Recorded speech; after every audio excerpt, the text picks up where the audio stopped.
Rasa takut yang berlebihan. Pernahkah saudara mengalaminya? Mungkin semua kita pernah mengalaminya. Saya pun demikian.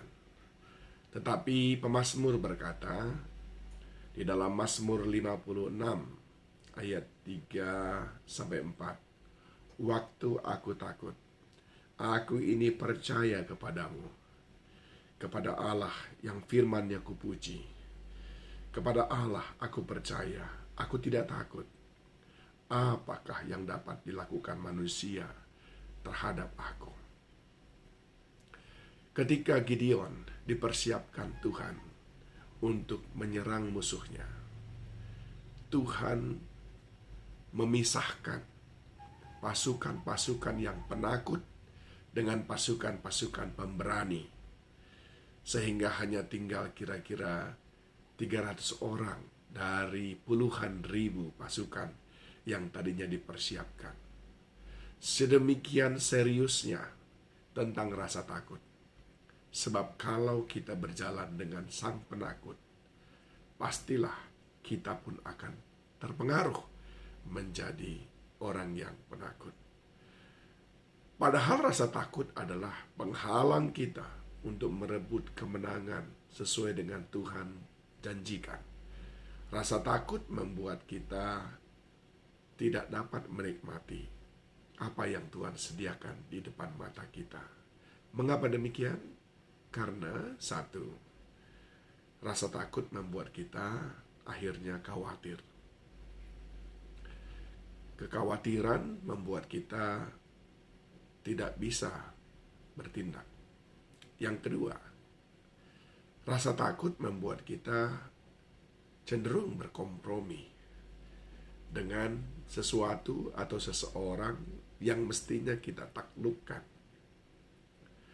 Dan yang keempat, rasa takut juga membuat kita gelisah, sehingga kita tidak fokus menghadapi lawan-lawan kita atau tantangan yang ada di depan kita. Bahkan yang keempat, rasa takut itu menahan kita untuk tidak bertindak. Padahal tadi kita sudah merencanakan membuat segala sesuatu, strateginya sudah kita susun, tapi tiba-tiba ada informasi bahwa tantangan yang di depan kita terlalu berat, peluangnya sangat kecil untuk menang, maka semuanya menjadi buyar. Demikian bahayanya rasa takut itu, saudaraku. Tetapi pemazmur mengajari kita apa yang harus dilakukan. Yang pertama tadi dia berkata, pelihara iman percaya kepada Tuhan. Itu adalah kunci pertama mengatasi rasa takut. Mengapa? Bersama Tuhan kita cakap melakukan segala perkara. Mengapa? Di dalam Tuhan tidak ada yang mustahil, sebesar apapun tantangan itu. Bagi orang yang percayalah, ada mukjizat-mukjizat yang melampaui akal pikiran kita.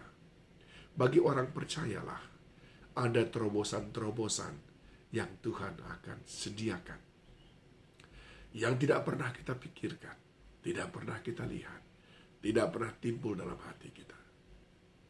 Itu milik orang percaya, karena Tuhan bekerja dalam hidup mereka. Bukankah sering sekali Tuhan berkata, jadilah seperti imanmu.